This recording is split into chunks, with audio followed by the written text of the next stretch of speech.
Halo sobat, kembali lagi di channel Juara Donghua.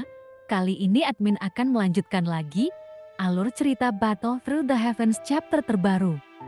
Oke, tanpa berlama-lama langsung saja kita gas ke alurnya. Buaya Ba berkata, "Dasar babi gendut, aku bersumpah akan mencabik-cabikmu." Dia pun ingin Buddha itu mati. Saat ini, perasaannya dipenuhi dengan kebencian, karena berapa lama Buaya Ba dan yang lainnya dipenjarakan di dunia berlengan satu oleh Buddha Kamitsu, ketiga monster pun mengejar Buddha itu dengan kecepatan penuh saat ini. Terlalu lemah, blokir mereka untukku, teriak Jiami. Para prajurit Taiksu segera memblokir ketiga pria yang mengejar itu seperti air pasang. Tetapi para prajurit Taiksu ini langsung bubar kewalahan. Nampaknya Buddha meremehkan kebencian di antara ketiganya, bahkan lebih dibenci dari Tianwu. Buaya Ba pun membuka mulutnya, seolah-olah ia sudah membayangkan bagaimana rasanya menggigit Buddha hingga berkeping-keping.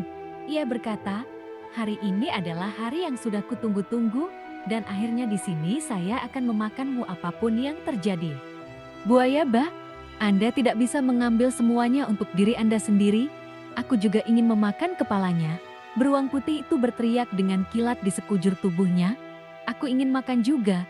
Kalau begitu aku akan memakan jantungnya. Raja Iblis Sapi Hitam juga tidak berniat melepaskannya. Ketiganya sering bertengkar satu sama lain, namun seiring berjalannya waktu, yang awalnya dari musuh pun kini menjadi teman. Lagi pula, di dunia satu lengan Jiami, jika kita benar-benar bertarung, kedua belah pihak akan kalah. Aku tidak memenjarakanmu di dalamnya, saya hanya menerima perintah dan bukan aku. Buddha melambaikan tangannya dengan tergesa-gesa lalu tertegun dan mundur. "Hentikan omong kosong itu, Buaya Ba pasti akan memakanmu hari ini, meski itu bukan kamu." "Buddha, kamu adalah seseorang dengan wajah manusia namun berhati binatang." Buddha meludah lalu berkata dengan marah, "Kamu membual, Buddha mempunyai niat baik, sedangkan kamu monster makan orang dan minum darah di mana-mana, artinya monster adalah monster. Bisa-bisanya mereka bahkan mengkritik saya. Setidaknya saya belum makan siapapun." Buaya Ba dan lainnya berkata, "Kamu belum pernah makan siapapun, tetapi kamu sudah memakan monster. Aku memakanmu manusia, Anda memakan kami para monster, jadi apa bedanya? Nampaknya kamu terlihat masih sangat gemuk, maka aku tidak akan membiarkanmu hari ini, jadi jangan lari lagi." Beruang putih itu pun meledakkannya dengan listrik, terlihat. Soyan pun tidak punya waktu untuk peduli pada mereka. Kemudian melalui cuaca yang dikendalikan oleh Tianwu, seni mengubah awan dan hujan diturunkan kepadanya di tengah hujan. Ia menampilkan lebih banyak keterampilan dan sudah bisa menjadi lebih mahir, dan kemampuan serangan dari skill bertarung ini nampaknya tidak ada duanya. Dengan kemampuan itu, ia bekerja sama dengan air hujan biasa, itu bisa membasahi musuh. Dan ini bisa sangat mengurangi kekuatan musuh, lalu melemahkan kekuatan tempurnya. Xiuyan merasakan itu di tengah hujan, banyak prajurit Taiksu yang sangat terpengaruh olehnya. Itu sebabnya mereka langsung dibubarkan oleh tiga monster itu. Hanya saja Xiuyan tidak memiliki kemampuan mengendalikan hujan seperti Tianwu.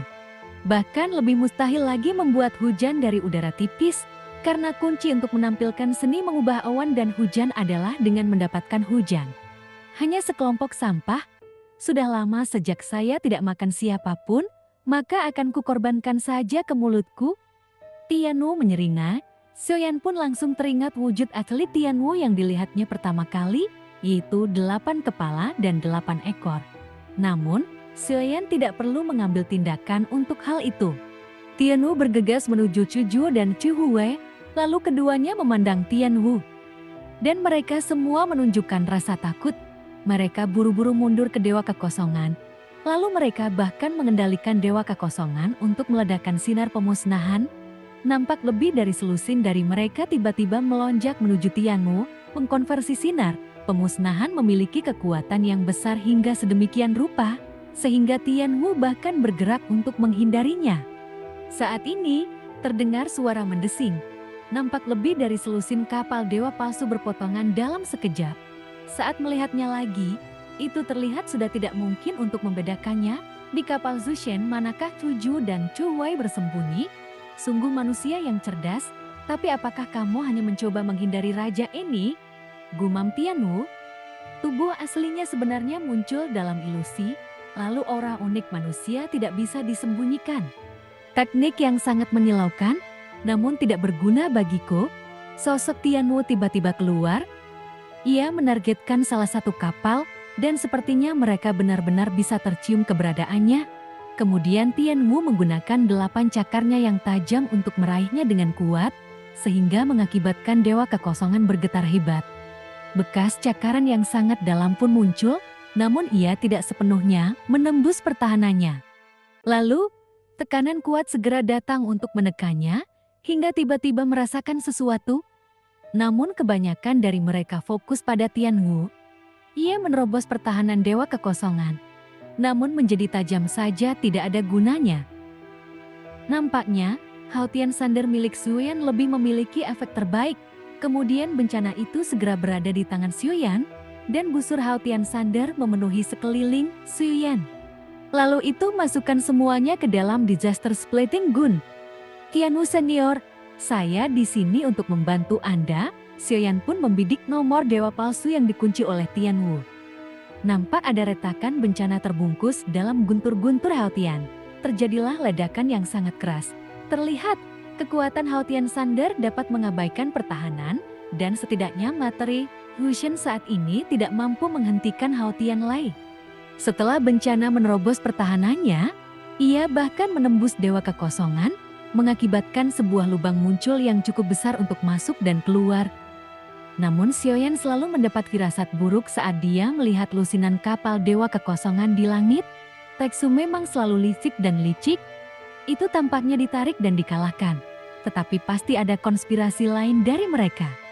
Kemudian tepat saat Xiaoyan ingin mengingatkan Tianwu karena para dewa palsu sebenarnya diatur secara tertib di udara.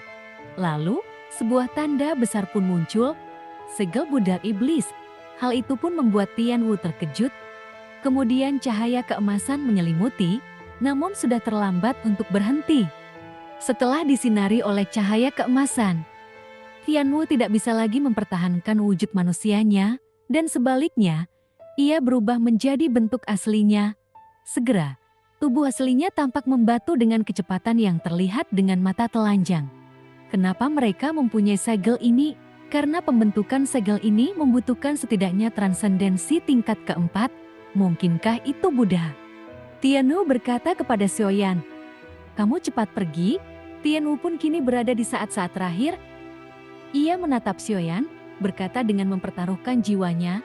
Xiaoyan Pop mengerutkan kening, karena Raja Iblis Tianwu ini, meski ia memiliki kemampuan mengendalikan hujan, tapi itu agak terlalu lemah dalam hal kekuatan tempur.